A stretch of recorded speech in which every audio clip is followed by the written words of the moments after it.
10 ದಾಶಾಜ್ಞೆಗಳು ಮಕ್ಕಳಿಗೆ ನಾವು ಒಂದ್ಸಾರಿ ಓದಿಸಿದ್ರೆ ಒಂದ್ಸಾರಿ ಅದನ್ನ ಮಕ್ಕಳ ಬಾಯಿಂದ ನಾವು ಓದಿಸಿದ್ರೆ ಜೀವನದಲ್ಲಿ ಅವ್ರು ಕಥೆ ಮಾಡಕ್ ಹೋಗಲ್ಲ. ಗೊತ್ತಾ?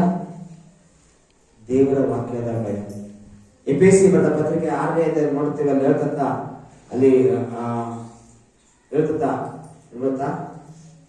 ತಂದೆ ತಾಯಿ ಪ್ರೀತಿಸಬೇಕು ಧರ್ಮ ಎಂಬುದ. ಆ ಧರ್ಮದ ಬಗ್ಗೆ ನಾವು ಮಕ್ಕಳಿಗೆ ಬೋಧಿಸ್ತೀವ? ಮಾಡ್ತೀವಿ. ಬೇರೆ ಏನೇನೋ ಬೋಧಿಸ್ತೀವಿ, ಬೇರೆ ಏನೇನೋ ನಾವು ಮಾಡ್ತೀವಿ. ಹಲ್ಲೆಲೂಯಾ. ಬದಲು ನಮ್ಮ ಮಕ್ಕಳಿಗೆ ಹಾಕಬೇಕು ದೇವರ ವಾಕ್ಯದ ಬೀಜ ಹಾಕಬೇಕು. ಯೇಸುವಿನ ತಾಯಿ 3 ವರ್ಷದ ಬಾಲಕನಾದ ಯೇಸುವಿಗೆ ಧರ್ಮಶಾಸ್ತ್ರವನ್ನು ಬೋಧಿಸ್ತಾರೆ. ನಮ್ಮ ಮಕ್ಕಳ ಕತ್ತೆಗಳಾಗಿರ್ತಾರ, ಮಕ್ಕಳಿಗೆ ನಾವು ದೇವರ ವಾಕ್ಯದ ಬೋಧನೆ ಹಾಕಬೇಕು. 12 ವರ್ಷದ ಬಾಲಕನಾಗಿದ್ದಾಗ ಯೇಸು ಸ್ವಾಮಿ ಆತನು ಧರ್ಮಶಾಸ್ತ್ರ ನಿಪುಣರ ಸಂಗಡ ಆತನು ವಾದಿಸ್ತಾ ಇದ್ದಾನೆ. ವಾಕ್ಯದ ಕುರಿತು ವಾದನೆ ಮಾಡ್ತಾನೆ. ವಾಕ್ಯದ ವಾದನೆ ಮಾಡ್ತಾರೆ. ಇವತ್ತು ನನಗೆ ಗೊತ್ತಿದ್ದಾರೆ ನಮ್ಮ ಮಕ್ಕಳಿಗೆ ವಾದನೆ ಮಾಡಕ್ಕೆ ಹೇಳ್ಬೋದು. ವಾದಿಸುವುದು. ನನ್ನ ದಿನ ಒಬ್ಬ ಪಾಸ್ಟರ್ ಅಂತ ಫೋನ್ ಕೇಳ್ತಿದ್ದಾರೆ, ಅಣ್ಣ ನಮ್ಮ ಮನೆ ಹತ್ರ ಒಂದು 4 ಜನ ನನಗಿದ್ದಾರೆ, ಅವರು ನಂತರ ದೇವ ವಾಕ್ಯ ಅವರು ಬೋಧಿಸ್ತಾರೆ, ವಾಕ್ಯವನ್ನು ವಾದಿಸ್ತಾರೆ. ನಾನಂದೆ ಸರಿ, ಅವ್ರು ಏನು ವಾದಿಸ್ತಾರೆ ಕೇಳುವಾಗ ಅವ್ರು ಕೆಲವು ಅನ್ಯ ವಿಷಯದಲ್ಲಿ ವಾದಿಸ್ತಿರುವ ಸಮಯದಲ್ಲಿ ನಾನು ಅವ್ರು ಹೇಳಿದೆ, ಅವರು ಧರ್ಮಶಾಸ್ತ್ರದ ಅವರು ಧರ್ಮ ಗ್ರಂಥಗಳಿಂದ ಅವ್ರಿಗೆ ಉತ್ತರ ಕೊಡೋದು ನನಗೇನೆ ಹೆಚ್ಚು ಓದಿದ್ದಾನೆ, BD ಮಾಡಿದ್ದಾನೆ, BTH ಮಾಡಿದ್ರೆ ಅದು BD ಮಾಡಿದ್ದಾನೆ.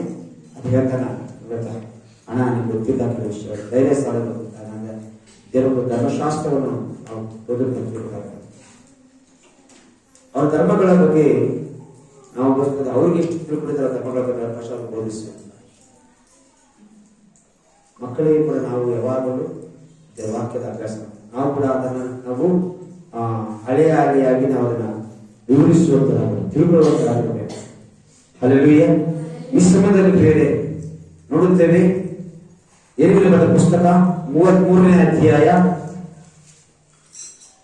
ಅದರಲ್ಲಿರುವಂತ 2ನೇ ವಚನ ಮೊದಲು ನಾವು ಓದುವುದಾಗಿರೋಣ. 2, 3, 4 ವಚನಗಳು.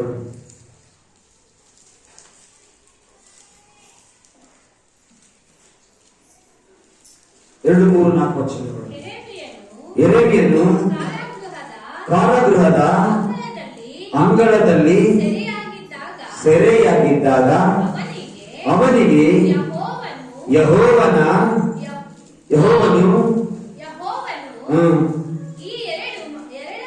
ಈ ಎರಡನೆಯ ವಾಕ್ಯವನ್ನು ಅನುಗ್ರಹಿಸುವುದನ್ನು ಕಾರ್ಯವನ್ನು ಸಾಧಿಸಿಕೊಳ್ಳುವ ಉದ್ದೇಶಿಸಿ ನೆರವೇರಿಸುವ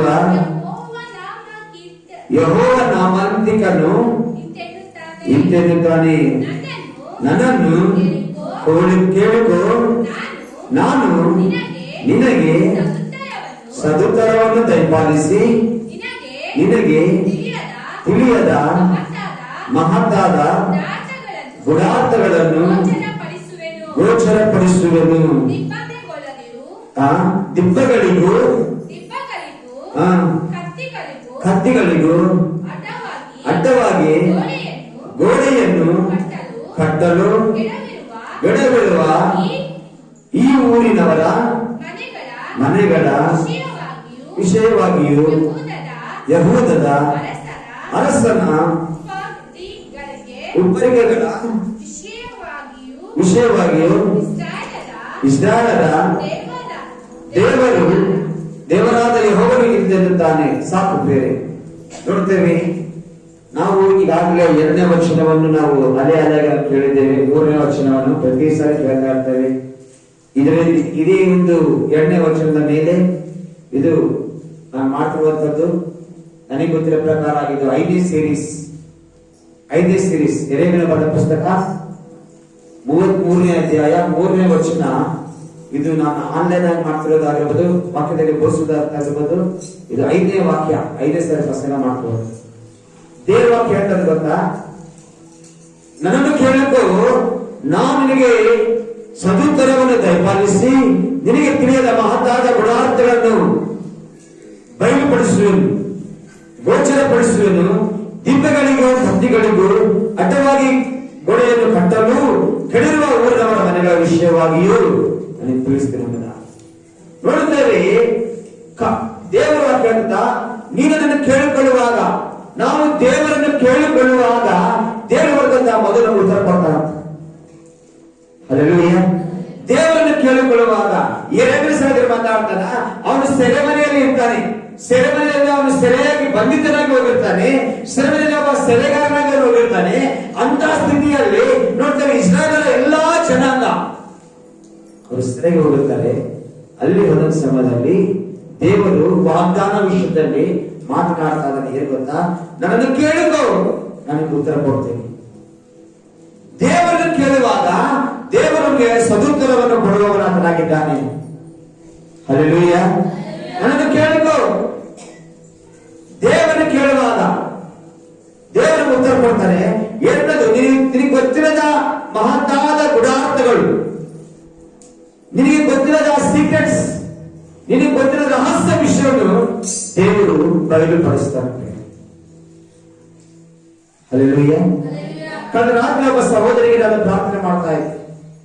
ಆ ಸಹೋದರಿ ಹೇಳ್ತಿದ್ರು, ಅನೇಕ ವಿಷಯಗಳು ಹೇಳ್ತಿರೋ ಸಂದರ್ಭದಲ್ಲಿ ಆ ಮಗಳು ಹೇಳಿದ್ದು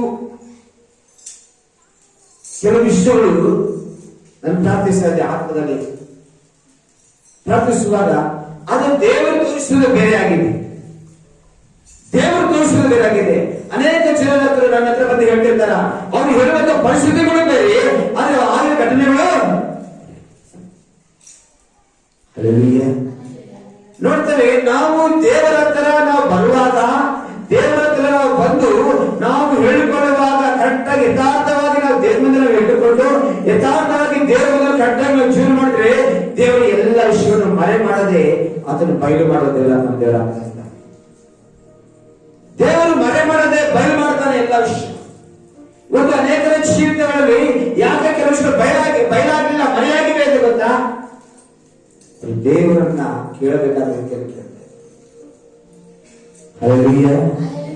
ನೋಡ್ತೇವೆ, ದೇವರ ಬಳಿಗೆ ಬರುವಾಗ ದೇವರು ಇದ್ದಾನೆ, ದೇವರಿಗೆ ಸಹಾಯ ಮಾಡ್ತಾನೆ, ದೇವರ ಮಾತಾಡ್ತಾನೆ.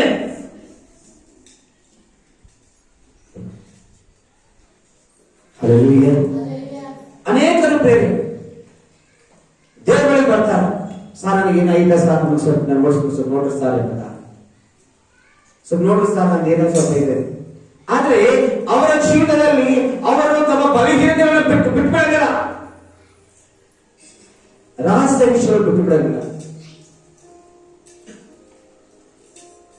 ದೇವರು ಬೈಲಾತ್ಮವಾಗಲು ಕೂಡ ದೇವರು ಹೊರಡೆ ಬಿಸಾಕನ್ನು ಕೂಡ ಅದಕ್ಕೋಸ್ಕರ. ಹಾಗೆಯೇ ಅದೇ ಪಾಪದ ಜೀವನದಲ್ಲಿ ಜೀವಿಸುತ್ತಾ ದೇವರ ಮಕ್ಕಳಾಗಿ ಜೀವನ ಮಾಡಲಿಕ್ಕೆ ಪ್ರಯತ್ನ ಮಾಡ್ತಾರ. ಆದ್ರೆ ದೇವರು ಅದನ್ನು ಸಹಿಸಲಿಲ್ಲ. ಹಲ್ಲೆಲೂಯಾ. ದೇವರು ಕೇಳುವಾಗ ಯಾರೇ ಆಗಿರ್ಬೋದು, ಯಾರೇ ಆಗಿರ್ಬೋದು. ಇದು ಒಂದು ಚಿಕ್ಕ ಹುಡುಗಿ ಇದ್ದಾಳೆ, ಇದು ಉದಾಹರಣೆಗೆ ದರ್ಶನ ಇದ್ದಾಳೆ, ಉದಾಹರಣೆಗೆ ತಿಮ್ಮಮ್ಮ ಇದ್ದಾಳೆ, ಉದಾಹರಣೆಗೆ ಬೇರೆ ಬೇರೆ ಇವತ್ತು ನೋಡುತ್ತೆ ಮಕ್ಕಳಿದ್ದಾರೆ. ಒಂದು ವೇಳೆ ಕೌಶಿಕ್ ಆಗಿರ್ಬೋದು, ಯಾರಾಗಿರ್ಬೋದು, ಇವತ್ತು ಅವರು ದೇವರ ಸಮ್ಮುಖದಲ್ಲಿ ಸನ್ನಿಧಾನದಲ್ಲಿ ಇದ್ದಾರೆ. ಅವರು ಆಗಿ ಮಾಡ್ತಾ ಅವರು ಮುಗ್ಧ ಹೃದಯದಿಂದ ದೇವರು ಕನಪಡಿಸ್ತಾ ಇರ್ತಾರೆ. Hallelujah, hallelujah. ಅವರು ಮುಗ್ಧ ಮನಸ್ಸಿನಿಂದ ದೇವರು ಆರಾಧಿಸುತ್ತಿರುವ ಸ್ಥಳದಲ್ಲಿ, ಮುಗ್ಧ ಹೃದಯದಿಂದ ದೇವರು ಆರಾಧಿಸುವ ಸ್ಥಳದಲ್ಲಿ ದೇವರು ಅವರು ಕೂಡ ಏನಾದರೂ ಮಾತನಾಡುವಾಗ ದೇವರು ಒಂದು ವೇಳೆ ಬಂದು ನನಗೆ ಅನ್ಕೊಂಡು ಒಂದು ವೇಳೆ ಬಂದು, ಸಾರ್ ನೀನ್ ಹೀಗಿದೀಯಾ, ನಿನ್ನ ಜೀವಿತ ಹೀಗಿದೆ ಅಂತ ಹೇಳಿದಾಗ ಓದಿದಾಗ ಏನ್ ಮಾಡ್ಬೇಕು ಅವಾಗ? ನಾನ್ ಭಾಷಣ, ನಾನು 25 ವರ್ಷದಿಂದ ಸೇವೆ ಮಾಡ್ತಿದ್ದೀನಿ, ನೀನು ಇವತ್ತು ನನ್ನ ಮಧ್ಯೆ ಹುಟ್ಟಿದವನು, ನಾನು ಇವತ್ತು ನಿಮ್ಮ ಅಪ್ಪ ನಿಮ್ಮ ಕೈಯಲ್ಲಿ ಇಟ್ಕೊಂಡು ನಿನಗೆ ಹೆಸರಿಟ್ಟವನು, ನಾನು ಬೆಳೆಸಿದವನು, ನನಗೆ ಹೇಳ್ತೀಯ ನೀನು ಅಂತ ಹೇಳಿದ್ರೆ ಹೇಗೆ ಗೊತ್ತಾ? ಅದು ಮಾತನಾಡುವಂಥದ್ದು ಅವನಲ್ಲ, ಅವನ ಮೂಲಕ ದೇವರು ಮಾತನಾಡಿಸ್ತಾ ಇರ್ತಾನೆ. Hallelujah, hallelujah. ಒಂದು ಸ್ಥಳದಲ್ಲಿ ನೋಡುತ್ತೇವೆ, ಯಾಜಕನು ಮಲಗಿರ್ತಾನೆ. ಯಾಜಕನು ಮಲಗಿರುವಾಗ ನೋಡುತ್ತೇವೆ, ಅವರು ಮಹಾಯಾಜಕರು, ಮತ್ತೆ ಮಾಮೂಲು ಸಾಮಾನ್ಯವಾದ ಮಹಾಯಾಜಕರು ಅಂದ್ರೆ ಅವನು ಈ ಲೋಕದಲ್ಲಿ ಬಿಷಪ್ ರೂಪದಲ್ಲಿ ನೋಡ್ತೇವೆ, ಬಿಷಪ್ ಬೇರೆ, ಪಾಸ್ಟರ್ ರೆವರೆಂಡ್ ಬೇರೆ, ಪಾಸ್ಟರ್ ಬೇರೆ, ಬ್ರದರ್ ಬೇರೆ. ಸೇವೆಯಲ್ಲಿ 4 ವಿಧವಾಗಿ ಇಟ್ಕೊಳ್ತಾರೆ ಹೆಸರುಗಳು. ಎಲ್ಲರೂ ಮಾಡೋದು ಉದ್ದೇಶ ಸೇವೆ. ನೋಡ್ತೇವೆ, ಆ ಒಬ್ಬ ವ್ಯಕ್ತಿ ಅವನು ಇವತ್ತು ಗೊತ್ತಾ, ಅವನು ಪ್ರಾಕಾರದಲ್ಲಿ ಹೊರಗಡೆ ಬಂದಿರ್ತಾನ. ಇವಾಗ ಹುಡುಗನು 12 ವರ್ಷದ ಹುಡುಗನು ಅಥವಾ 8 ವರ್ಷದ ಹುಡುಗನು ಇವನು ಏನ್ ಮಾಡ್ತಾರೆ, ದೇವರ ಆಲಯದಲ್ಲಿ ಬಂದಿರ್ತಾನ. ದೀಪಸ್ತಂಭ ಇರುವಂತ ಸಮಯದಲ್ಲಿ ದೀಪಸ್ತಂಭ ಯಾವಾಗಲೂ ಉರಿದಲೇ ಇರಬೇಕು, ಅದು ಯಾರು ಹೋಗ್ಬಾರ್ದು. ಅದರ ಒಂದು ನೆರಳು ಆ ಬಲಿಪೀಠಕ್ಕೆ, ಆ ಯಜ್ಞ ದೇವದೇಶ ಗುಡಾರಕ್ಕದು ನೋಡ್ತೇವೆ. ಅದರ ಒಂದು ಮಂದಸ್ಥಕ್ಕೆ ಬೆಳಬೇಕು, ಅದರ ಬೆಳಕು ಮಂದಸ್ಥಕ್ಕೆ ಬೆಳಬೇಕು. ಆ ಮಂದಸ್ಥಕ್ಕೆ ನೋಡ್ತೇವೆ ಅಡ್ಡಿಯಾಗೋದು ಪರೆ ಇರುತ್ತೆ. ದೀಪಸ್ತಂಭಕ್ಕ ಮಂದಸ್ಥಕ್ಕೆ ಮಧ್ಯದಲ್ಲಿ ಒಂದು ಪರೆ ಇರುತ್ತೆ. ಆ ಪರೆ ಆ ಕಡೆ ದೀಪಸ್ತಂಭ ಇರುತ್ತೆ, ಈ ಕಡೆ ಮಂದಸ್ಥ. ನೋಡ್ತೇವೆ ಅಲ್ಲಿ ಆ ಹುಡುಗನ ಮಲಗಿರ್ತಾನೆ, ಹೊರಗಡೆ ಮಹಾಯಾಜಕ ಮಲಗಿರ್ತಾನೆ. ಆದರೆ ಮಹಾಯಾಜಕನು ಕೆಲವು ವಿಷಯಗಳ ಕುರಿತಾಗಿ ದೇವರು ಆ ಹುಡುಗನ ಕರೀತಾರೆ. ಸಮುವೇಲನೇ ಅಂತ ದೇವರು ಕರೆಯುವಾಗ ಆ ಹುಡುಗ ಅಂತಾನ, ನನ್ನ ಗುರು ಕರ್ತಾನೆ ಅಂತ ಓಡೋಗ್ತಾನೆ. ಹೋಗಿ ಗುರು ಕೇಳ್ತಾನ, ಅಯ್ಯ ನನ್ನ ಕರ್ತೀಯ, ಇಲ್ಲ ಹೋಗು. ಎರಡನೇದಾಗಿ ಮತ್ತೆ ಅವನು ಮಲ್ಕೋತಾನ. ಹೋಗಿ ಆ ಸಮಯದಲ್ಲಿ ನೋಡ್ತೇವೆ ಮತ್ತೆ ಸಮಯದಲ್ಲಿ ಮತ್ತೆ ಎದ್ದೋಗ್ತಾನ. ಎದ್ದೋದಾಗ ನೋಡ್ತೇವೆ ಆ ಏಲಿ ಹೇಳ್ತಾನೆ, ಇಲ್ಲ ಮಗನೇ, ನಾನು ಕಾಯ್ತಿಲ್ಲ. 2 ಸಾರಿ ಬಂದ ನಂತರ ಮತ್ತೆ ಹೋಗಿ ಆ ಸಮಯದ ಜಾಗ ಮಾಡ್ಕೊಡ್ತಾನೆ, ಏಲಿಂದ ಜಾಗ ಮಾಡ್ಕೊಡ್ತಾನೆ. 3ನೇ ಸಾರಿ ಸ್ವರವಾದಾಗ ಸಮಯವನ್ನು ಎದ್ದು ಹೋಗಿ ಕೇಳುವಾಗ ಮಹಾಯಾಜಕ ಆಲೋಚನೆ ಮಾಡ್ತಾನೆ, ದೇವರೇನು ಕೇಳ್ತಾನ, ದೇವರೇ ಕೇಳ್ತದಾನ. ಅವ್ರು ಹೇಳ್ಕೊಡ್ತಾನ, ದೇವಸ್ಥಾನ ಕೇಳ್ಕೊಡ್ತಾನ, ಈಗ ಒಂದು ದಾಸರು ಕರೆದಿದ್ದಾನೆ, ಏನು ಮಾತಾಡಬೇಕಂತ ನೀನು ಮಾತಾಡೋದಾಗ ದೇವರು ಆ ಹುಡುಗನ ಹುಡುಗನ ಸಂಗಡ ದೇವರು ಮಾತಾಡ್ತಾನೆ, ಏನು ಮಾಡ್ತಿದ್ದಾನೆ ಎಂಬುದಾಗಿ. ಆ ಮಾತನ್ನು ಕೇಳುವಾಗ ಏಲಿಯನು ಬೋರ್ಲ ಬಿದ್ದು ಅಳ್ತಾರಂತ ಮೊದಲ ಸಂದರ್ಭ ಪುಸ್ತಕಗಳು ಬರುತ್ತೆ.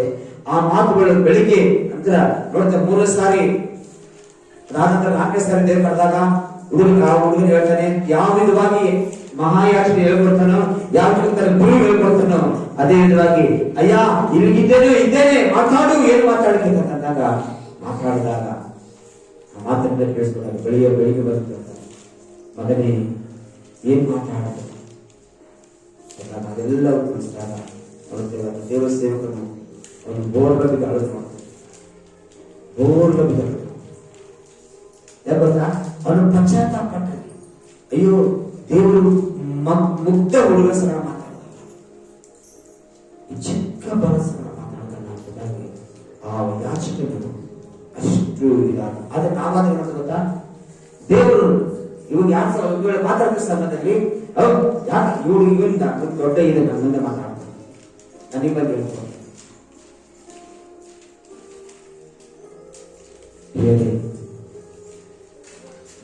ಯಾರು ಅಂತ ಕೇಳ್ತಾರೋ, ಯಾರು ಆತನ ಸನ್ನಿಧಾನ ಇರ್ತಾರೋ, ಮುಗ್ಧರಾಗಿ ಅದೇ ಮೃದು ಮನಸ್ಸಿನಿಂದ, ಮೃದು ಹೃದಯದಿಂದ, ಮೃದು ಭಾವನೆಯಿಂದ ದೇವರ ಸನ್ನಿಧಾನದಲ್ಲಿ ಆಸಕ್ತಿಯಿಂದ ದೇವರು ಕೇಳ್ತಾರೋ ಅವರು ಕೂಡ ದೇವರು ಮಾತನಾಡ್ತಾರೆ. ಹಲ್ಲೆಲೂಯಾ. ದೇವರು ಮಾತನಾಡುವಾಗ ನೋಡುತ್ತೇವೆ ಆ ವಿಷಯಗಳು ಹೇಳ್ತದ, ನೀನನ್ನು ಕೇಳಿದ್ರೆ ನಾನು ಏನ್ ಮಾಡ್ತೇನೆ, ನಿನಗೆ ತಿಳಿಯದ ಮಹತ್ತಾದ ಗುಡಾರವನ್ನು ಬಯಲುಪಡಿಸ್ತೇನೆ, ನಿನಗೆ ಗೊತ್ತಿರದ ಮಹತ್ತಾದ ಗುಡಾರ ತಿಳಿಪಡಿಸ್ತೇನೆ. ನಿನಗೆ ಗೊತ್ತಿಲ್ಲ, ನಾನು ತಿಳಿಪಡಿಸ್ತೇನೆ.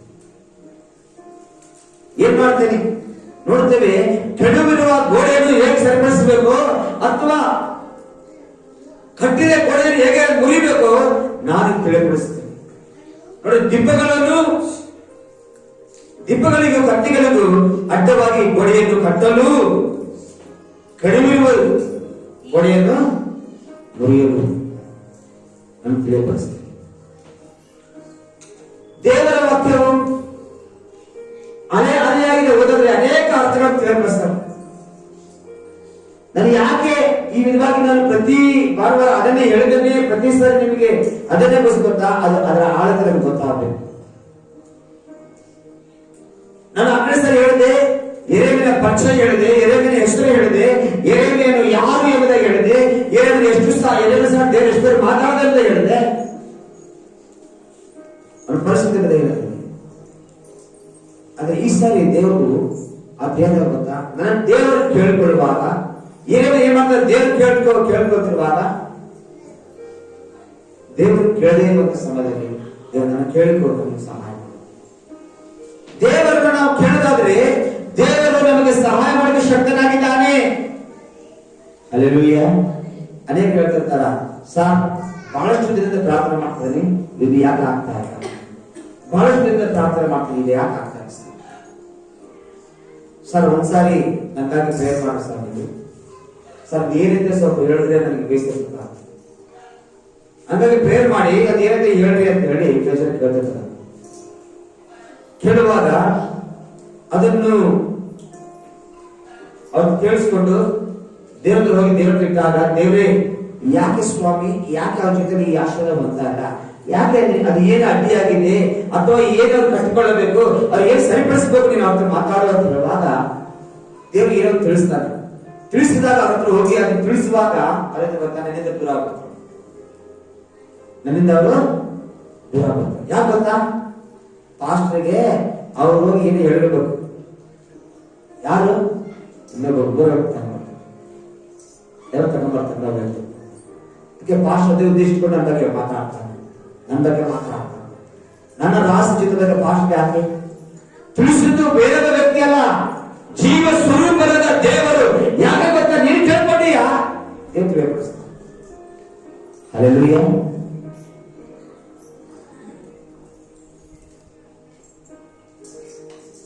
ಒಂದ್ಸಾರಿ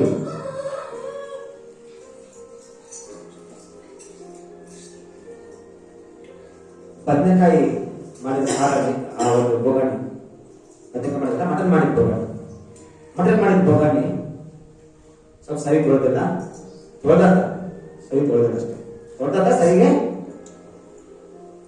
ಅದರಲ್ಲಿ ಟೊಮೆಟೊ ಸಾರು ಮಾಡ. ನಾನಂತೆ ಏನ್ ಸಾರು ಮಾಡ್ತೀನಿ, ಟೊಮೆಟೊ ಸಾರು ಮಾಡ್ತೀನಿ.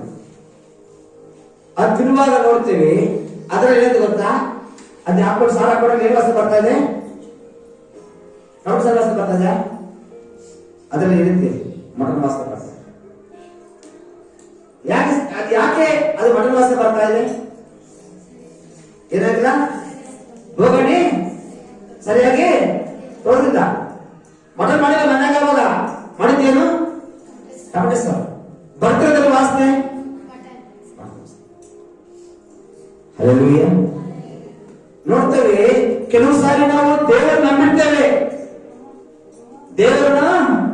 ನಂಬಿರ್ತೇವೆ, ನಮ್ಮ ಜೀವನವನ್ನು ತೊಳ್ಕೊಂಡಿರ್ತೇವೆ. ಆದ್ರೆ ನೋಡ್ತೇವೆ, ಶುದ್ಧ ಹೃದಯ ಶುದ್ಧವಾಗಿ ನಮ್ಮ ಜೀವನ ತೊಳ್ಕೊಳ್ಳೋದ್ರಿಂದ ನೋಡ್ತೇವೆ ಆ ಕೆಡುಕಿನ ಪಾಪದ ವಾಸನೆ ಬರಲ್ಲ. ಪಾಪದ ವಾಸನೆ ಹೋಗ್ತದೆ ನಮಗೂ ಪೂರ್ತಿಯಾಗಿ ಚೆನ್ನಾಗಿ ನೆನಪು ಪೀಸಾಗಿ ಅದು ಒಳ್ಳೆದು ಇದಾಗಿ ಏನಾದ್ರು ಅದು ತೊಳೆದು ಹೋಗ್ತದೆ. ಹಾಗೆಯೇ ದೇವರು ಹೇಳ್ತಾರೆ, ನನ್ನನ್ನು ಕೇಳ್ಕೋ, ಮೊದಲು ನೀವು ಮಾಡ್ತೀನಿ, ಎಲ್ಲಿ ಕಟ್ಟಬೇಕು ಅದು ಹೇಳ್ಕೊಡ್ತೀನಿ, ಎಲ್ಲಿ ಕೆಡಬೇಕು ಅದನ್ನ ಹೇಳ್ಕೊಡ್ತೀನಿ, ಎಲ್ಲಿ ಬಿಡಬೇಕ ಹೇಳ್ಕೊಡ್ತೀನಿ, ಎಲ್ಲಿ ನೀನು ಬೆಳಿಬೇಕಾದ್ರೆ ಹೇಳ್ಕೊಡ್ತೀನಿ. ಹಲ್ಲೆಲೂಯಾ. ಅರ್ಥ ಆಯ್ತಾ? ನನ್ನನ್ನು ಕೇಳ್ಕೊ, ದೇವರನ್ನು ಕೇಳಿಕೊಳ್ಳುವಾಗ ದೇವರು ಹೇಳ್ತಾನೆ, ನನ್ನನ್ನು ಕೇಳಿಕೊಳ್ಳುವಾಗ ನಾನು ಎಲ್ಲಿ ಕಟ್ಟಿಕೊಳ್ಳಬೇಕಾದ್ರೆ ಹೇಳ್ಕೊಡ್ತೇನೆ. ಅನೇಕರಿಗೆ ಕಟ್ಟಿಕೊಳ್ಳೋ ವಿಷಯ ಗೊತ್ತಿಲ್ಲ. ಕಟ್ಟಿಕೊಳ್ಳೋದೇನು? ದೇವರಲ್ಲಿ ಫಲಪಡೋದು, ದೇವರಲ್ಲಿ ಬೆಳೆಯೋದು. ಕೆಡುವುದೇನು? ಬಿಟ್ಟು ಬಿಡೋದು. ನೋಡ್ರಿ, ದೇವರು ಎರಡು ವಿಷಯ ಆಗ್ತದನ್ನ ನನ್ನನ್ನು ಕೇಳ್ಕೊಳ್ಳೋದು ಹೇಳ್ಕೊಡ್ತೀನಿ ನಿನಗೆ. ದೇವರಿಗೆ ಕೇಳ್ಕೊಳ್ಳುವಾಗ ದೇವರು ಹೇಳ್ಕೊಡ್ತಾರೆ ಎರಡು ವಿಷಯಗಳು. ಎಲ್ಲಿ ನೀನು ಕಟ್ಟಲ್ಪಡಬೇಕು, ಎಲ್ಲಿ ನೀನು ಅದನ್ನು ಓದಿಬೇಕು. ಸೈತಾನನು ಯಾರನ್ನು ನುಂಗಲಿ ಎಂಬುದಾಗಿ ಗರ್ಜಿಸುವ ಸಿಂಹದೋಪಾದಿಯಲ್ಲಿ ಎಲ್ಲರಿಗೂ ಬಿಡಿಸ್ತದಾನೆ. ಅವನು ಹೆಂಗೋ ಓಡಿಸ್ಬೇಕೆಂಬುದಾಗಿ ದೇವರು ಹೇಳ್ಕೊಡ್ತಾನೆ. Hallelujah, hallelujah. ಅವನು ನೋಡ್ತೇವೆ, ಕಳೆದ ವಾರ ನಾವು ಕೇಳಿದೆವು, ಅದು ಯಾರು ಬಿಡಲಿಲ್ಲ? ಯೇಸು ಸ್ವಾಮಿಯನ್ನೇ ನಮ್ಮನ್ನು ಬಿಡ್ತಾರ? ಯೇಸು ಸ್ವಾಮಿ ಅಂತಾರನ್ನೇ ಬಿಡಲಿಲ್ಲ. ಮತ್ತೆ ನಮ್ಮ ಜೀವಿತವನ್ನು ಸೈತಾನ ಬಿಡ್ತಾನ. ಅವನನ್ನು ಹೇಗೆ ನಮ್ಮ ಜೀವಿತದಿಂದ ದೂರ ಮಾಡಿಕೊಳ್ಳಬೇಕು, ಹೇಗೆ ನಾವು ದೇವರಿಗೆ ಹತ್ತಿರ ಹೋಗಬೇಕೆಂಬುದಾಗಿ ದೇವರನ್ನು ಕೇಳುವಾಗ ಹೇಳ್ತಾನೆ.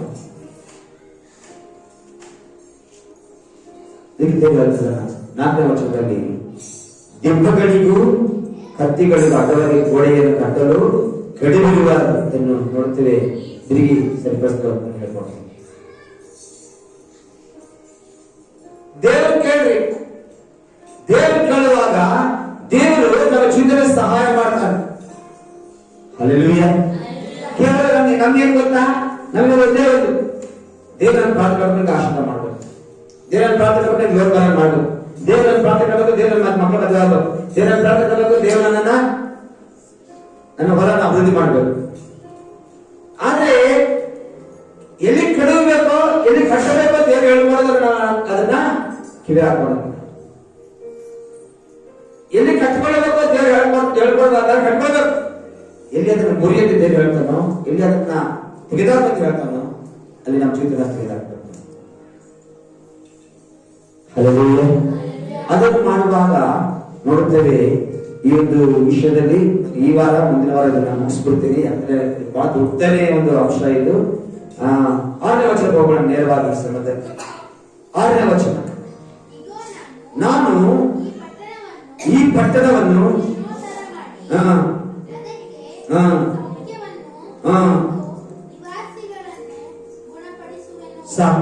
ಇಗೋ ನಾನು ಈ ಪಟ್ಟಣವನ್ನು ಜೀರ್ಣೋದ್ಧಾರ ಮಾಡಿ ಅದಕ್ಕೆ ಸೌಖ್ಯವನ್ನು ಕೊಟ್ಟು ನಿವಾಸಿಗಳನ್ನು ಗುಣಪಡಿಸು. ಯಾರನ್ನ? ಯೆರೆಮೀಯನ ಬರೆದ ಪುಸ್ತಕ 33ನೇ ಅಧ್ಯಾಯ 6ನೇ ವಚನ ಹೇಳ್ತಕ್ಕ. ಯಾರ ದೇವರು ಗುಣಪಡಿಸ್ತಾರಂತ? ದೇವರನ್ನು ಕೇಳುವಂತವ್ರನ್ನ. Hallelujah, hallelujah. ದೇವರನ್ನು ಕೇಳುವಂತವರನ್ನ ಅವರಿಗೆ ಸೌಖ್ಯವನ್ನು ಕೊಟ್ಟು, ಅಂದ್ರೆ ಅವರಿಗೆ ಸಮಾಧಾನವನ್ನು ಕೊಟ್ಟು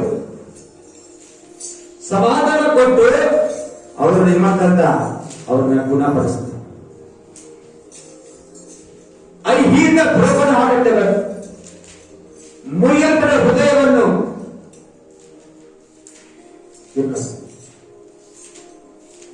ದೇವರು ನೋಡುತ್ತೇವೆ. ಏನ್ ಮಾಡ್ತಾರೆ ಗೊತ್ತಾ? ಆ ಪಟ್ಟಣಕ್ಕೆ, ಯಾವ ಪಟ್ಟಣ ದೇವ್ರಿಗೆ ಹೇಳ್ತತ್ತೋ, ಯಾವ ಹೃದಯ ದೇವ್ರಿಗೆ ಹೇಳ್ತತ್ತೋ, ಯಾರ ಜೀವಿತ ದೇವ್ರಿಗೆ ಹೇಳ್ತತ್ತೋ ಅವರು ಕಟ್ಟಿಕೊಳ್ಳುವಾಗ ಅಥವಾ ಅದನ್ನು ಮುರಿಯುವಾಗ ದೇವರು ಸೌಖ್ಯವನ್ನು ಕೊಡ್ತಾರೆ. ಸಮಾಧಾನ ಅಥವಾ ಸ್ವಸ್ಥತೆ ದೇವರು ದಯಪಾಲಿಸ್ತಾರೆ. ದೇವರು ಆ ಸೌಖ್ಯ, ಆ ಸ್ವಸ್ಥತೆ ಕೊಡಬೇಕಾದ್ರೆ ದೇವರ ಮುಂದೆ ನಾವು ಕೇಳಬೇಕು. 7 ವಿಷಯ ಮಾಡಬೇಕು. ಕಟ್ಟಿಕೊಳ್ಳಬೇಕು ಅಂತ ಮುರಿಕೊಳ್ಳಬೇಕು 7 ವಿಷಯಗಳು. ಹಲ್ಲೆಲೂಯಾ. ಅನೇಕರನ್ನು ಮಾಡುತ್ತೆ, ಅನೇಕರನ್ನು ಮಾಡುತ್ತೆ. ಒಬ್ಬ ಸಹೋದರಿ ಜನರ ಮುಂದೆ, ದೇವರ ಮುಂದೆ ಕಠಿಣ ಸ್ವೀಕಾರ ಮಾಡ್ತಾ ಅರ್ಪಣೆ ಮಾಡ್ತಿದ್ರು.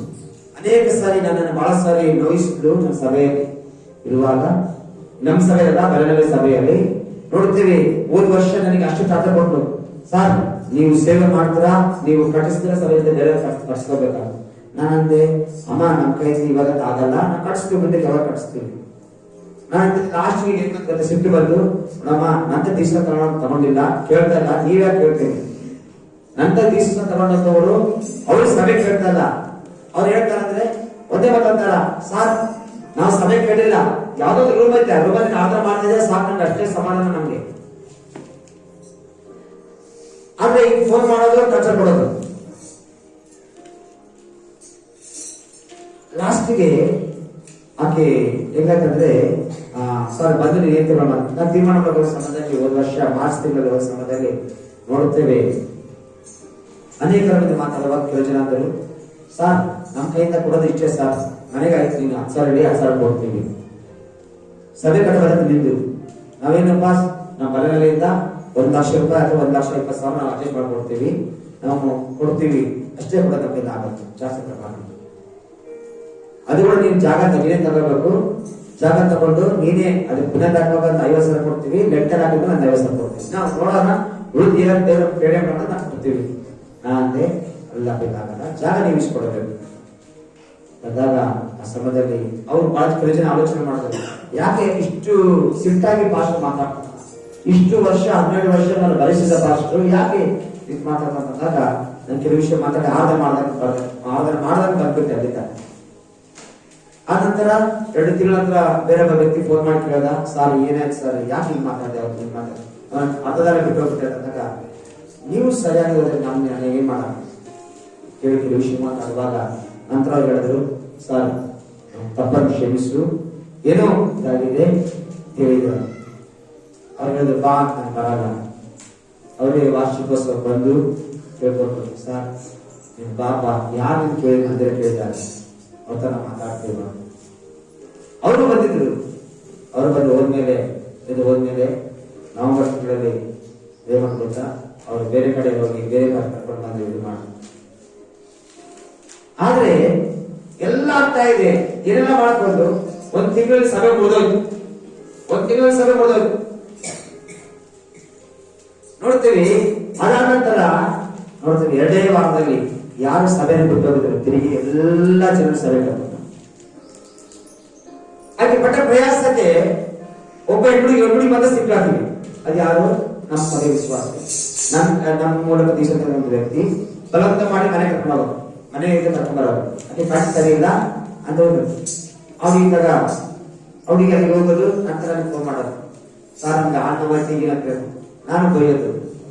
ಕುತ್ಕೊಂಡು ಕ್ಲಾಸ್ ತಗೊಂಡೆ, ಏನಮ್ಮ ಇದೆ ಅಂತ ಮಾಡ್ಸಾಕ ಅವ್ರಿಗೆ ಹಾಕಲೇ ಬಿಟ್ಟು ಮನೆಗೆ ಕರೆ ಬಂದ್ರೆ ನಾ ಬರಲಕ್ಕ ನಾನು ಫಸ್ಟ್ ಬಿಟ್ಟು.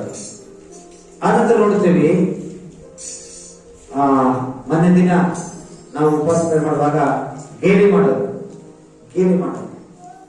ಉಪವಾಸ ಮುಗಿಸ್ಕೊಂಡು ಬಂದ ನೆಕ್ಸ್ಟ್ ದಿನ ನೋಡ್ತೇವೆ ಹೊಸಕೋಟೆಯಲ್ಲಿ ಪರನ ಗಂಡನ ಸಂಗಡ ತಿರುಗುವ ಸಮಯದಲ್ಲಿ ಸ್ವಂತ ಅಣ್ಣನೇ ಹೇಳಿದ್ದಾನೆ, ಆಕೆ ಜೀವನವೇ ಸರಿ ಇಲ್ಲ, ಆಕೆ ಸಭೆ ನಡೆಸ್ತಾನ. ಆಕೆ ಒಳಗಿನ 10 ವರ್ಷ ವಿಶ್ವಾಸ ಸಭೆ ನಡೆಸಿದ್ರೆ ನಾನು ಅದು ಮಾಡ್ತೇನೆ, ಆ ಪಾಸ್ಟ್ ಬರ್ತಾನೆ ಈ ಪಾಸ್ಟ್ ಬರ್ತಾನೆ ಅಂತ ಆಕೆ ಜೀವನವೇ ಸರಿ ಇಲ್ಲ. ಸ್ವಂತ ಅಣ್ಣನೇ ಹೇಳ್ತಾನೆ ಬೆಳಸ್ತ್ರ ಹೋಗಿ, ಆಕೆ ಏನ್ ಬಿಡಪ್ಪ, ಆಕೆ ಬಿಟ್ಟು ನೋಡ್ರಿ. ದೇವರು ಏನು ಗೊತ್ತಾ, ಫಸ್ಟ್ ನಿನಗೆ ಅಡ್ಡ ಗೋಡೆ ಇದೆ, ಆ ಗೋಡೆ ಫಸ್ಟ್ ತೆಗೆದಾಕು, ಆ ವ್ಯಭಿಚಾರ ಜೀವಿತ ತೆಗೆದಾಕಿ ದೇವರು ಮಾತಾಡುವಾಗ ಕೂಡ ಅನೇಕ ಸಲ ತೆಗೆದಾಕ. ಅವ್ರು ಕೂಡ ವಿಶ್ವಾಸಿಯೇ. ಆ ಹೊಸಕೋಟೆ ಬಜಾರಲ್ಲಿ ತಿರುಗುತ್ತಿರುವ ಸಮಯದಲ್ಲಿ ಇಬ್ಬರು ಫೋನ್ ಮಾಡಿ ಹೇಳಿದ್ರು, ನೋಡು ಸರ್ ಆಕೆಗೋಸ್ಕರ ಅವನು ಬೆಂಗಳೂರಿಂದ ಸ್ವಂತ ಹೆಂಡತಿ ಬಿಟ್ಟು ಬಂದಿದ್ದಾರೆ. ಎಂತಿ ಏನೇ ಹೇಳಿ ಅಂತ ನೋಡ್ತೇವೆ. ಅಲ್ಲಿ ಜಗಳ, ಇಲ್ಲೊಂದು ಸಮಾನ. ದೇವರು ಹೇಳುವಾಗ ನೋಡ್ತೇವೆ, ದೇವರು ಸಮಾಧಾನ ಕೊಡ್ತಾನೆ. ಯಾವಾಗ ದೇವರು ಹೇಳುವಾಗ, ದೇವರು ಹೇಳ್ತಾನೆ ಕಟ್ಟಿಕೊಳ್ಳುವಾಗ ದೇವರು ಸಹಾಯ ಮಾಡ್ತಾನೆ, ಅಥವಾ ಮುರಿಕೊಳ್ಳುವಾಗ ದೇವರು ಮುರಿಗೊಳ್ತಾರಲ್ಲ. ಸ್ವಲ್ಪ ತಗಲಾಕೊಂಡಿರೋದು ಅದೇಂತರ ತೊಗು ತಗಲಾಕೊಂಡ್ತಾವಲ್ಲ ಗುರಿಗಳಿಗೆ ತಗಲಾಕೊಂಡಿರೋದು. ಇಲ್ಲ ಸಾರ್ ಬಿಟ್ಟಿನಿ, ಏನೋ ಗೊತ್ತಾಗ ಸುಮ್ಮನೆ ಜಸ್ಟ್ ಫೋನ್ ಆಗಿ ಮಾತಾಡ್ತ ಅಷ್ಟೇ. ಏನ್ ಮಾಡಿದೆ? ಫೋನ್ ಆಗಿ ಮಾತಾಡ್ತಾರೆ. ಹಲ್ಲೆಲೂಯಾ. ಇಲ್ಲ ಸರ್ ಬಿಟ್ಬಿಟ್ಟಿದ್ದೀನಿ, ದೇವ್ರ ಹತ್ರ ಬಿಟ್ಬಿಟ್ಟಿನಿ. ಏನೋ ಅವ್ರು ಕೊಟ್ಟರು ಸ್ವಲ್ಪ ನಾನು ಏನ್ ಮಾಡಿದೆ, ಶಿವನಾಪಲ್ಲಿ ಸ್ವಲ್ಪ ಬೀರಕ್ಕೆ ಹೋಗಿದೆ. ದೇವ್ರು ಹೇಳ್ದ ಮುರಿದು ಬಿಡೋದಿಲ್ಲ. ನಿನ್ನ ಜೀವಿತದಲ್ಲಿ ನನ್ನ ಸಮಾಧಾನ ಬೇಕಾ, ನನ್ನ ಸ್ವಸ್ಥತೆ ಬೇಕಾ, ದೇವ್ರು ಹೇಳ್ತಾನೆ ಮುರಿದು ಬಿಡು ಪೂರ್ತಿ. ಹಲ್ಲೆಲೂಯಾ. ಅದು ಆಕರ್ಷಣೆ ಮಾಡ್ತಾನೆ ಇರ್ತದ, ಅದು ನಿನಗೆ ಎಳಿತಾನೆ ಇರ್ತದ. ಆದ್ರೆ ಏನ್ಬೇಕು, ಅದನ್ನು ಮುರ್ಕೋಬೇಕು. ಅನೇಕರಿಗೆ ಮುರ್ಕೊಳ್ಳುವುದೇ ಇಷ್ಟ ಇಲ್ಲ. ದೇವರು ಹೇಳ್ತಾನೆ, ನೀನು ನನ್ನನ್ನು ಕೇಳುವಾಗ ನಾವು ಹೇಳುವಂತ 2 ವಿಷಯ ಮಾಡುವಾಗ ಏನ್ ಮಾಡ್ತಾರೆ, ನಿಮಗೆ ಸಮಾಧಾನ ಕೊಟ್ಟು ನಿನ್ನ ಗುಣಪಡಿಸ್ತಾನೆ. ಅಲ್ಲಿಗೆ ಸಮಾಧಾನ ಕೊಟ್ಟು ದೇವರು ಗುಣಪಡಿಸ್ತಾನೆ. ಈ ಪಟ್ಟಣಕ್ಕೆ ನಾನು ಏನ್ ಮಾಡ್ತೀನಿ ಗೊತ್ತಾ ನೋಡಿ, ಜೀರ್ಣೋದ್ಧಾರ ಮಾಡಿ ಅದಕ್ಕೆ ಸೌಖ್ಯವನ್ನು ಕೊಟ್ಟು ನಿವಾಸವನ್ನು ಗುಣಪಡಿಸು. ಅದರ ಜನರನ್ನು ಈ ಪಟ್ಟಣಕ್ಕೆ, ಈ ಮನೆಗೆ, ಈ ವಿಶ್ವಾಸಿಗೆ, ಈ ಒಬ್ಬ ವ್ಯಕ್ತಿಗೆ ನಾನು ಮಾಡ್ತೇನೆ ಮೊದಲು ಸಮಾಧಾನ ಕೊಡ್ತೇನೆ. ಏನು ಇದ್ರೆ ಏನು, ಏನು ಇದ್ರೆ ಏನು, ಮನುಷ್ಯನ ಸಮಾಧಾನ ಬೇಡ. ಎಲ್ಲವೂ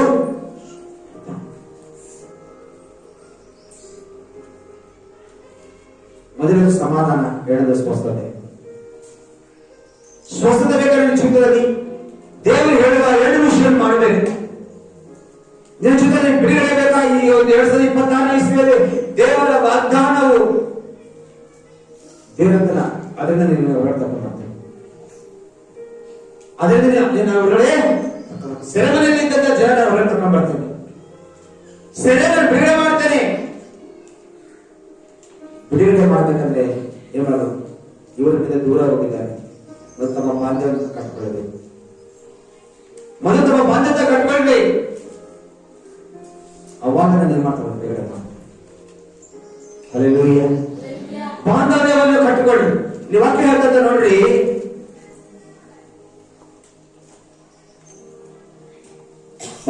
ಈಗ ನಾನು ಈ ಪಟ್ಟಣವನ್ನು ಜೀರ್ಣೋದ್ಧಾರ ಮಾಡಿ ಅದಕ್ಕೆ ಸೌಖ್ಯವನ್ನು ಕೊಟ್ಟು ವಿಶ್ವಾಸ ಗುಣಪಡಿಸುವನು. ಸ್ಥೈರ್ಯ, ಸಮಾಧಾನ, ಸಮೃದ್ಧಿಯಾಗಿ ಅವರ ಅನುಭವಕ್ಕೆ ತರುವುದು.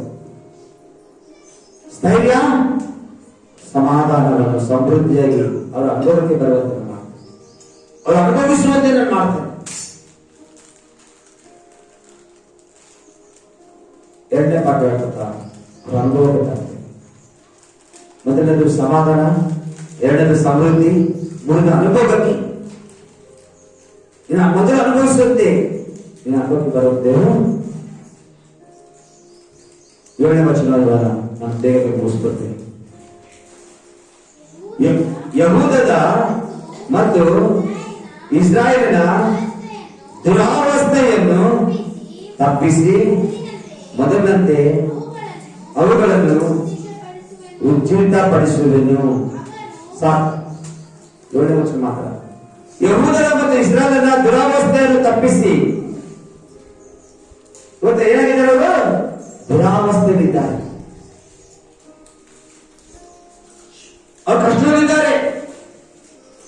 ಅವರು ಬಹಳ ಬಡತನದಲ್ಲಿದ್ದಾರೆ. ಅವರನ್ನು ಯಾರು ಕೈ ಹಿಡಿದಿದ್ದಾರೆ? ದುಷ್ಟರಿಗೆ ಹೋಗಿದ್ದಾರೆ. ಆ ದುರಾವಸ್ಥೆಯನ್ನು ತಪ್ಪಿಸಿ ಮೊದಲಂತೆ ನಾವು ಮಾಡ್ತೇವೆ. ಹಲ್ಲೆಲೂಯಾ. ಮೊದಲಂತೆ ನಾವು ಆಶೀರ್ವದಿಸುತ್ತೇವೆ. ಈ ಮೊದಲು ಏನು ಅನುಭವಿಸುವುದಲ್ಲ ಅದನ್ನು ತಿರುಗಿ ಕೊಡುತ್ತೇವೆ. ಈ ಮೊದಲು ಏನು ಅನುಭವಿಸುವುದಲ್ಲ ಅದು ತಿರುಗಿ ದಯಪಾಲಿಸುತ್ತೇವೆ. ಮೊದಲು ಇದ್ದದ್ದು ಇವತ್ತಿಲ್ಲ. ಮತ್ತೆ ಮೊದಲಂತೆ ಮತ್ತೆ ಕೊಡ್ತೇನೆ. ಮತ್ತೆ ಕೊಡ್ತೇನೆ. ದೇವರು ಮಾತಾಡ್ತಾರೆ. ಹಲ್ಲೆಲೂಯಾ. ಮೊದಲು ಸಮಾಧಾನ, ಸಮೃದ್ಧಿ, ನೆಮ್ಮದಿ, ಅಭಿವೃದ್ಧಿ ಅವು ಕಳ್ಕೊಂಡ್ಬಿಟ್ಟಿದ್ದೀವಿ. ಕಳ್ಕೊಂಡದನ್ನು ತಿರುಗಿ ಮಾಡ್ತೇವೆ. ಮೊದಲಂತೆ ಮತ್ತೆ ಮೇಲೆ ಸುರಿಸುತ್ತೇವೆ. ಮೊದಲ ಮತ್ತೆ ಮೇಲೆ ಸುರಿಸುತ್ತೇವೆ. ದೇವರು ಮಾತಾಡ್ತಾರೆ.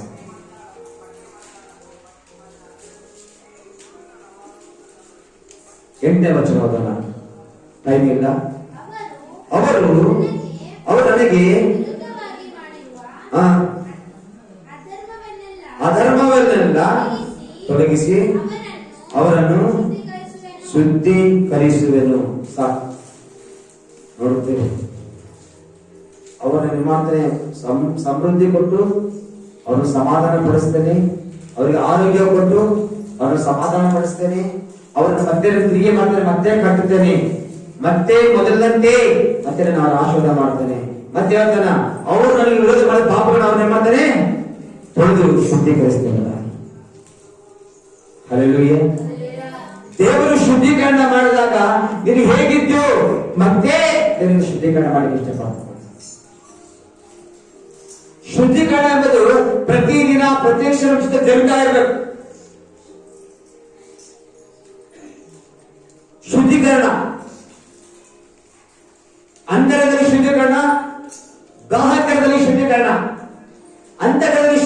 ಅಲ್ಲದೆ ಬಾಹ್ಯಕಾಲದಲ್ಲಿ ನಾವು ಏನು ಶುದ್ಧೀಕರಣ ಮಾಡ್ಕೊಂಡ್ರೆ ವೇಸ್ಟ್. ಅಂತರದಲ್ಲಿ ಶುದ್ಧಿ ಆಗ್ಬೇಕು ನಾವು. Hallelujah, hallelujah. ಯಾರೋ ಬರ್ತಾರೆ ಮಾತಾಡೋಣ ಹೇಳ್ತಿದ್ದೆ. ಬೇರೆ ಎಷ್ಟು ದೀಕ್ಷಾಸ್ಥಾನಗಳಿವೆ? ಬೈಬಲ್ ಪ್ರಕಾರ ಎಷ್ಟು ಬಾಪ್ಟಿಸಮ್ಗಳಿವೆ? ಎಲ್ಲರೂ ಹೇಳ್ತಾರೆ ಒಂದೇ ದೀಕ್ಷಾಸ್ಥಾನ, ಒಂದೇ ದೀಕ್ಷಾಸ್ಥಾನ. ಬೇರೆ ನೋಡ್ರಿ, ನಾನು ದೇವರ ವಾಕ್ಯದ ಅನುಸಾರವಾಗಿ ತೋರಿಸ್ತೀನಿ. 3 ದೀಕ್ಷಾಸ್ಥಾನಗಳಿವೆ ನಮಗೆ. ಹಲ್ಲೆಲೂಯಾ. 3 ದೀಕ್ಷಾಸ್ಥಾನಗಳು. ಪ್ರತಿಯೊಬ್ಬ ಯೇಸು ಸ್ವಾಮಿಯನ್ನು ಅಂಗೀಕರಿಸಿದ ವ್ಯಕ್ತಿಗೆ ಮೊದಲ ದೀಕ್ಷಾಸ್ಥಾನ ಆಗೋಗಿದೆ. ಹಲ್ಲೆಲೂಯಾ. ಇವತ್ತು ನಮ್ಮ ಅಮ್ಮು ಇದ್ದಾಳೆ. ಇವತ್ತು ಅಮ್ಮು ಇನ್ನಾಕಿ ದೀಕ್ಷಾ ತೆಗೆದುಕೊಂಡಿಲ್ಲ. ಆಕೆ ಏಜ್ ಇವಾಗ 13 ವರ್ಷ. ಆದ್ರೆ ಇವತ್ತು ನೋಡ್ತೇವೆ ಅನೇಕ ಹೇಳ್ತಾರೆ ಆಕೆ ದೀಕ್ಷಾ ತೆಗೆದುಕೊಳ್ಳೋದು ಅಂತ. ಆದ್ರೆ ನಾನು ಹೇಳ್ತೇನೆ ಆಕೆ ದೀಕ್ಷಾಸ್ಥಾನ ಆಗೋಗಿದೆ. ಯಾವಾಗ ಗೊತ್ತಾ? ಆಕೆ ಯೇಸುವನ್ನು ಸ್ವಂತ ರಕ್ಷಕನಾಗಿ ಅಂಗೀಕರಿಸಿದ. ಯೇಸು ತನ್ನ ಸ್ವಾರ್ಥವನ್ನು ಸುರಿಸಿ ರಕ್ತವನ್ನು ನಮ್ಮ ಮೇಲೆ ಸುರಿಸಿ ಅಥವಾ ನಮ್ಮ ಎಲ್ಲ ಶುದ್ಧೀಕರಿಸಿದ್ದಾನೆ. ಹಲ್ಲೆಲೂಯಾ. ತಲೆಯಿಂದ ಅರಿಪಾದದವರೆಗೆ ಆತ ರಕ್ತವು ಕಲ್ವರಿ ಪೂಜೆಯ ರಕ್ತ ನಮ್ಮ ಮೇಲೆ ಬಿದ್ದು ನಮ್ಮ ತಲೆಯಿಂದ ಅರಿಪಾದ ನಮ್ಮ ನೇಮದೆ ಬೆಳಗದು ಹರಿದು ಹೋಗುವಂತೆ ಮಾಡಿ. ಯಾವಾಗ ಯೇಸು ಎಂಬ ನಾಮವನ್ನು ಅರಿಕೆ ಮಾಡ್ತೀವೋ ಅವತ್ತೇ ನಮಗೆ ಮೊದಲನೇ ದೀಕ್ಷಾಸ್ಥಾನ ಆಗಿ ಹೋಗಿದೆ. ಹಲ್ಲೆಲೂಯಾ. ಮೊದಲನೇ ದೀಕ್ಷಾಸ್ಥಾನ ಆಗೋಗಿದೆ. ದೀಕ್ಷೆ ಆದಾಗ ಯಾರಿಗೆ ಹೋಗಬೇಡ. ಯೇಸುವನ್ನು ನಂಬಿದ ತಕ್ಷಣವೇ ಯೇಸುವೇ ನನ್ನ ದೇವರು, ಯೇಸುವೇ ನನ್ನ ಹೃದಯದಲ್ಲಿ ಬಾ, ಅಥವಾ ಯೇಸಪ್ಪ ನಾನು ನಂಬಿದ್ದೇನೆ ಅಂತ ನಾವು ಯಾವತ್ತ ಅರಿಕೆ ಮಾಡ್ತೇವೋ ಅವತ್ತೇ ನನಗೆ ಮೊದಲನೇ ದೀಕ್ಷಾಸ್ಥಾನ ಆಗೋದು. ಫಸ್ಟ್ ದೀಕ್ಷಾಸ್ಥಾನ. 2ನೇ ದೀಕ್ಷಾಸ್ಥಾನ ಅದು ನೀರಿನ ದೀಕ್ಷಾಸ್ಥಾನ. 3ನೇ ದೀಕ್ಷಾಸ್ಥಾನ ಯಾವುದು? ಪರಿಶುದ್ಧ ಆತ್ಮನ ದೀಕ್ಷಾಸ್ಥಾನ. ಹಲ್ಲೆಲೂಯಾ. 3 ದೀಕ್ಷಾಸ್ಥಾನ. 3 ದೀಕ್ಷಾಸ್ಥಾನ. ದೇವರು ಹೇಳ್ತಾರೆ ಇಲ್ಲಿ, ನಾನು ಅವರ ವಿರೋಧ ಎಲ್ಲ ತಪ್ಪುಗಳನ್ನ ಮಾಡ್ತೇನೆ, ಶುದ್ಧೀಕರಿಸ್ತೇನೆ.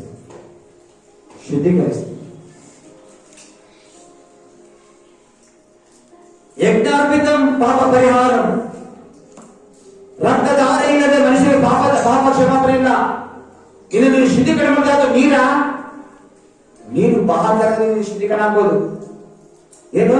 ನನ್ನ ದೇವರ ಮಗ ಎಂಬುದಾಗಿ 4 ಜನ ಮುಂದೆ ನಿಂತುಕೊಂಡು ಈ ಲೋಕದಲ್ಲಿ ದೀಕ್ಷಾ ತೆಗೆದುಕೊಳ್ಳುತ್ತೇನೆ ಎಂಬುದಾಗಿ ಆಯ್ಕೆ ಮಾಡೋದು ಇದು ಬಹಳ.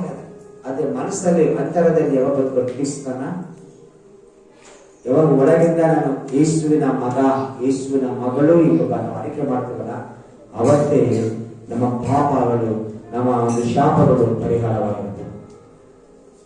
ಹಲ್ಲೆಲೂಯಾ. ಆ ರಕ್ತ ಬಂದು ಎಲ್ಲವೂ ಅವು ಹೀಗೆ ಬಂದಂತೆ ಅವು ಇಲ್ಲಿಂದ ಬಂದು ತಲೆಯಿಂದ ಬಂದು ಶುದ್ಧೀಕರಣ. ದಾವೀದನ ಮೇಲೆ ಸಮೂಹಗಳನ್ನು ಎಣ್ಣೆ ಹಾಕಿ ಅಭಿಷೇಕಿಸುವಾಗ ಅದೇಂತ ತಲೆಯಿಂದ ಹರಿಪದದು ಹರಿಪಾದ ತಲೆಯಲ್ಲಿ ಹರಿಯಾಗಿರೋದು ಏನಾಗಿಲ್ಲ. ಅದೇ ಮಾಡ್ತಾ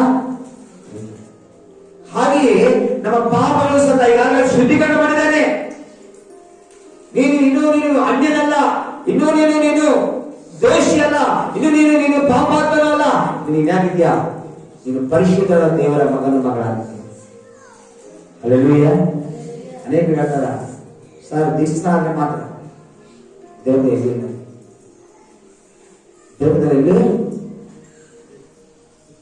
ಅಂತರಂಗದಲ್ಲಿ ಮೊದಲ ದೀಕ್ಷಾಸ್ಥಾನ ಆಗೋಗಿದೆ ನಿನಗೆ. ಅಂತರಂಗದಲ್ಲಿ ಮೊದಲ ದೀಕ್ಷಾಸ್ಥಾನ. ಕೆಲವು ಕಡೆ ಕೆಲವು ಸಭೆಗಳಲ್ಲಿ 8 ಮಿನಿಸ್ಟ್ರೀಸ್ ಅಂತ ಸಭೆಗಳಿವೆ. ಕೆಲವು ಸಭೆಗಳು ಆ ಸಭೆಗಳು ನೋಡಿದ್ರೆ ನನಗೆ ಗೊತ್ತಾ, ಇವತ್ತು ಅಲ್ಲಿ ಆ ಸಭೆಗಳು ಕರ್ತ ಮಾಡಿದ ದಿನ ಯಾರಿಗೆ ಎಲ್ಲರಿಗೂ ಕೊಟ್ಟ ಕರ್ತ ಮಾಡ, ಯಾರಿಗೆ ಇಲ್ಲ ಬಂದಿಲ್ಲ. ಮೊದಲನೇ ಸಲ ಸಭೆ ಬಂದಿದ್ರೆ ಮಾತ್ರ ಕೊಡಂಗಿಲ್ಲ ಅಷ್ಟೇ. ಚರ್ಚೆಗೆ ರೆಗ್ಯುಲರ್ ಬಂದವರಿಗೆಲ್ಲ ಇವಾಗ ನೋಡಿ ಕೌಶಿಕ ಅದನ್ನ ಮತ್ತೆ ಚಿಕ್ಕ ಮಕ್ಕಳು ಇದ್ದಾರೆ ಗಗನ ಅಂತ ಕೂಡ ಕರ್ತ ಮಾಡ್ಕೊಂಡು ಯಾಕೆ ಗೊತ್ತಾ? ಯೇಸುವಿನ ರಕ್ತ ನಮ್ಮ ಪಾಪವನ್ನು ಶುದ್ಧಿಯಾಗಿದೆ. ಅದೇ ದೀಕ್ಷಾಸ್ಥಾನ ಆಗಿರೋದ. Hallelujah, hallelujah. ಯಾವತ್ತೂ ಕೂಡ ನಾನು ದೀಕ್ಷಿತನಾಗಿಲ್ಲ ಅನ್ಕೋಬೇಡ. ಇವತ್ತು ದೇವರು ಹೇಳ್ತಾನೆ, ನಾನು ಇವತ್ತು ಶುದ್ಧೀಕರಿಸಿದ್ದೇನೆ. ದೇವರು ಶುದ್ಧಿ ಮಾಡಿದನು ಮತ್ತೆ ತಂದುಕೊಡ್ತೀಯಾ?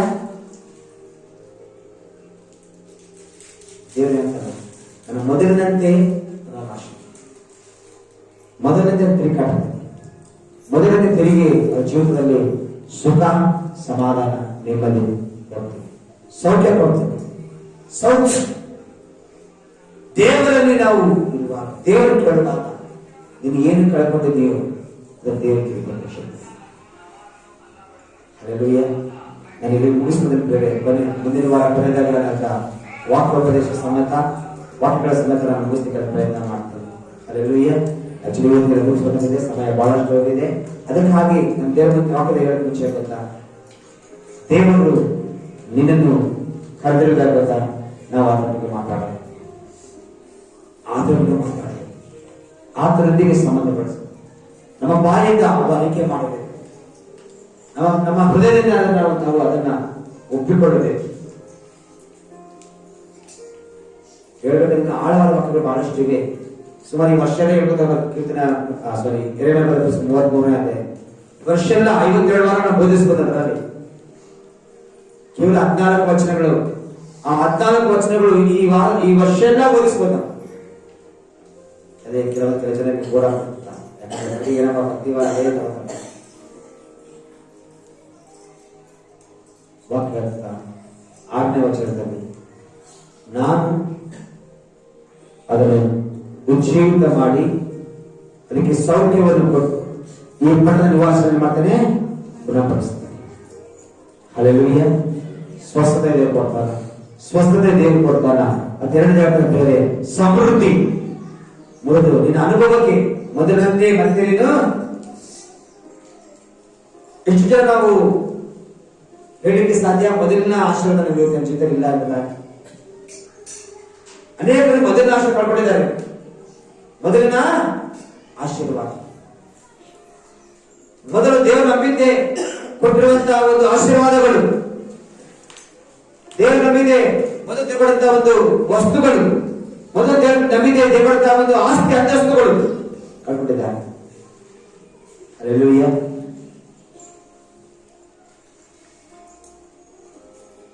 ದೇವರು ಕೊಟ್ಟದನ್ನು ಅದನ್ನು ಕಾಪಾಡಿಕೊಳ್ಳಬೇಕು. ದೇವರು ಕೊಟ್ಟದನ್ನು ಹಲ್ಲೆಲೂಯಾ. ನನ್ನ ದಿನ ಒಬ್ಬ ವ್ಯಕ್ತಿ ತೋರಿಸಿದ್ರು, ಟಿವಿ ನಿರ್ಮಿಸ್ತಾನೆ. ಆ ವ್ಯಕ್ತಿ ತೋರಿಸಿದ್ರು, ರಾವಣದ 1000 ಕೋಟಿ ಅಧಿಪತಿಯ 10,000 ಕೋಟಿ 10,000 ಕೋಟಿ ಅಧಿಪತಿ. ಆದ್ರೆ ಗೊತ್ತಾ, ಹಳೇದು ಮಾರುತಿ ಕಾರು ಅದನ್ನ ಒಂದು ವರ್ಷಕ್ಕೆ ಮಾರ್ಬಿಟ್ಟಂತೆ. ಮಾರ್ಬಿಟ್ಟು ಎಷ್ಟೋ ಕೋಟಿ 12 ಕೋಟಿನ ಎಷ್ಟೋ ಆ ಕಾರ್ ತಗೊಂಡು ನಂತರ ಗೊತ್ತಾ, ಆತನು ಕೆಲವು ದಿನ ಅದನ್ನ ಇದು ಮಾಡ್ಬಿಟ್ಟ. ಯಾವಾಗ ಈ ಹೊಸ ಕಾರ್ ತಗೊಂಡು ಅದು ಹೊಸ ಕಾರ್ ಬಂದ್ಬಿಡ್ತು, ಅದೇ ಹಳೆ ಕಾರ್ ಹೋಗ್ಬಿಡ್ತು. ಆ ಮಾರುತಿ ಕಾರು ಫಸ್ಟ್ ಅದನ್ನ ಬಿಸ್ನೆಸ್ ಪ್ರಾರಂಭ ಮಾಡಿದಾಗ ದೇವ್ರ ಕಾರ್ ಅದು ಹೇಳಿದ ಮಾತೇನು, ದೇವರದ ಆಶೀರ್ವಾದ ನಾನು ಪಡ್ಕೊಂಡಿದ್ದೇನೆ ನನ್ನ ಅಭಿಪ್ರಾಯ. ಅದನ್ನು ನಿಮಗೆ ಗೊತ್ತಾ, ಇದು ಅಭಿವೃದ್ಧಿಯಾದ ಪ್ರಕಾರ ಕಾರ್ ಮಾಡ್ಬಿಟ್ಟು 12 ಕೋಟಿ ಕಾರ್ ತಗೊಂಡ್ಬಿಟ್ಟ ನಂತರ ಮೆಲ್ಲ ಕಾರ್ ಏನಾಯ್ತ ಗೊತ್ತಿಲ್ಲ. ಅದನ್ನು ಬರ್ತಾ ಕೆಲವು ದಿನ ಆಗ್ತದೆ ಗೊತ್ತಾ, ಪೇಪರ್ ಪ್ರಕಟಣೆ, ಟಿವಿ ಪ್ರಕಟಣೆ, ನನ್ನ ಕಾರ್ ನಂಬರ್ ಇದು, ಈ ಕಾರ್ ಇಲ್ಲೇ ಇರ್ಲಿ, ಹೇಗೆ ಇರ್ಲಿ, ಯಾರು ಕೊಡಿಸ್ಕೊಡ್ತಾರೋ 10 ಲಕ್ಷ ಕೊಡ್ತೀನಿ ಅಂಬುದ. 10 ಲಕ್ಷ ಕೊಡ್ತೀನಿ ಪ್ರಕಟಣೆ ಮಾಡಿ ಆ ಕಾರ್ ತಂದುಕೊಂಡ ನಂತರ ಆ ವ್ಯಕ್ತಿಗೆ ಅಂತ, ಈ ಕಾರ್ ನಮ್ದು ಕಟ್ಟಿ ನಂಬರ್ ಇದೆ, ಕಟ್ಟಿದ್ದು ಇದೇ ಕಾಲದಾಗ ಹೇಳಿ ಗೊತ್ತಾ, ಆ ವ್ಯಕ್ತಿ 10 ಲಕ್ಷ ಕೊಡ್ತೀನಿ. ದೇವರ ಆಶೀರ್ವಾದ ಮರ್ತಿಲ್ಲ. ಇವತ್ತು ನಾವೇನ್ ಮಾಡ್ತೀವಿ ಗೊತ್ತಾ, ಕೆಲವು ಸಾರಿ ದೇವರು ನಾವು ನಂಬಿದಾಗ ದೇವರು ಒಳ್ಳೆ ಕೊಡ್ತಾನ. ಆ ಒಳ್ಳೆದನ್ನು ಕಲಿಸಿದ ಕಷ್ಟ ಬಂದ ನಾವು ದೇವರು ಅದನ್ನ ಜ್ಞಾಪಕ, ಏನೇ ಕಷ್ಟ ಬಂದ ಇದಕ್ಕೆ ಮಾರಬಾರ್ದು, ಇದು ನಾನು ಕಳ್ಕೋಬಾರ್ದು ಎಂಬುದನ್ನು ನಾವು ಮಾತಾಡ್ತೀವಿ. ಕೆಲವು ಗೊತ್ತಾ, 5 ದಿನದಿಂದ ಒಳಗೆ ಕೊಡ್ತಾನ. ಫಸ್ಟ್ ಕೊಟ್ಟಿದ್ದನ್ನ ಕಾಪಾಡ್ತಾ ನೆಕ್ಸ್ಟ್ ದೇವರಿಗೆ ಕೊಡ್ತಾನೆ. ಹಲ್ಲೆಲೂಯಾ. ಫಸ್ಟ್ ಕೊಟ್ಟಿದ್ದನ್ನು ಕಾಪಾಡ್ಕೊಳ್ತೇವೆ. ಫಸ್ಟ್ ದೇವರನ್ನು ಅಭಿವೃದ್ಧಿಪಡಿಸಿದ ನಾವು ನಮ್ಮ ದೇವ್ರು ನಂಬಿದಾಗ ನಮ್ಮ ದೊಡ್ಡ ಬೈಬಲ್ ಕೊಟ್ಟರು, ಹಳೆ ಗ್ರಂಥದ ಬೈಬಲ್.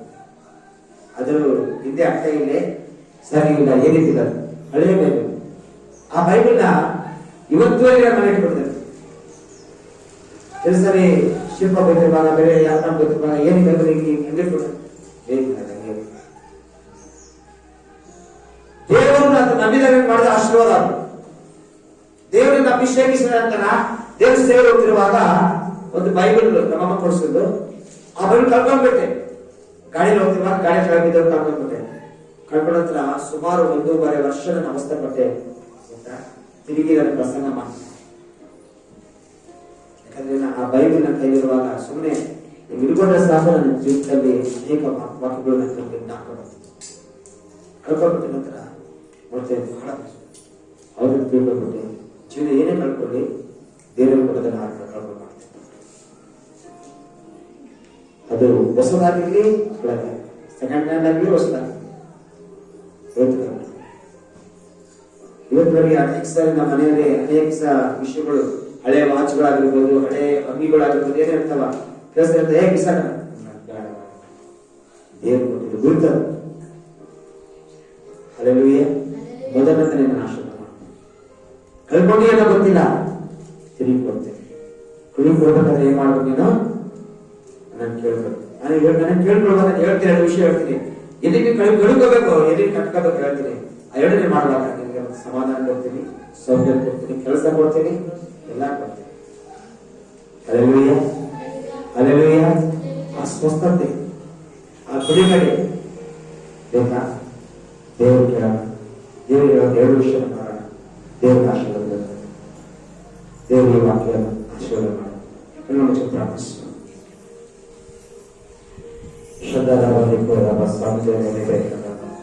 ಯೇಸುವಿನ ನಾಮದಲ್ಲಿ, ಯೇಸುವಿನ ನಾಮದಲ್ಲಿ, ಯೇಸು